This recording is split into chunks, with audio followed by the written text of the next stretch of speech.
Hi, here we are just a day before we go on break. So at the legislature, we will be on break next week. It's our Passover Easter break, so a very happy holiday to those of you who celebrate Passover and or Easter.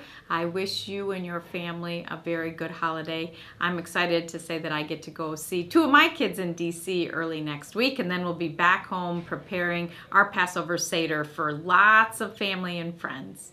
So this week, the big news is the Republican budget. The Republicans have put forward their targets. We don't yet have the Senate targets, but what the Republican targets show is that, in fact, they did what they've been saying they were going to do, and that is put primarily the emphasis on tax reductions.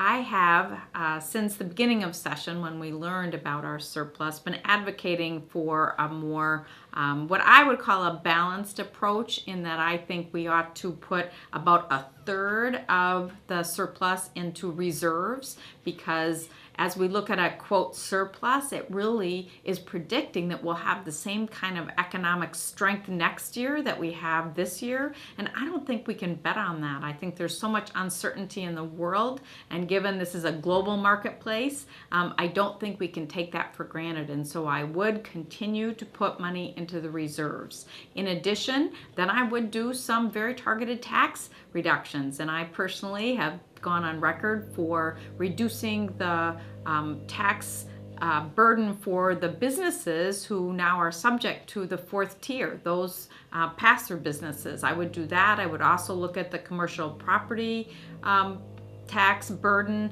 and if there was room in that balanced approach to reduce the rates for all, I would be for that too. Yet I would be cautious about that, because this again is a one-time surplus. You just can't count on it going forward. So I think anything we do that has a lasting impact, we ought to be pretty careful about. And then I would do strategic investing, and I would do that where it's needed most. So I would always and continue to advocate for targeted investments in early childhood. The early childhood scholarships is something I believe we should do, because if we are going to long-term close this achievement gap, we have to start early with those who are most in need. And I would support those who are also most in need to be able to get to post-secondary college. And so I would be supporting programs that both allow them to finish high school at a greater graduation rate, as well as be able to attend college more affordably. So you'll be seeing the Senate proposals of how to address those initiatives in the weeks following the break, and I welcome your comments.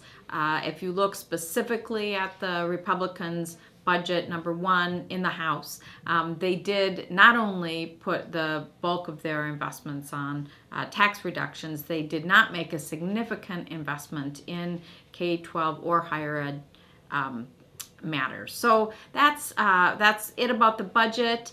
One other thing I wanted to mention is I've been hearing from my constituents that there continue to be tremendous problems with MNsure. And so if you're watching this and you have a story to tell, and you think that by telling me your story that we might make a difference in that, I would ask you to do that. I think MNsure is really serving many, many Minnesotans who previously didn't have insurance, and so we want to keep it as a viable enterprise here in Minnesota, but we want to make sure we're doing it right. So that's all. Have, again, a very great break, and you won't hear from me next week, so I'll talk to you in 2 weeks.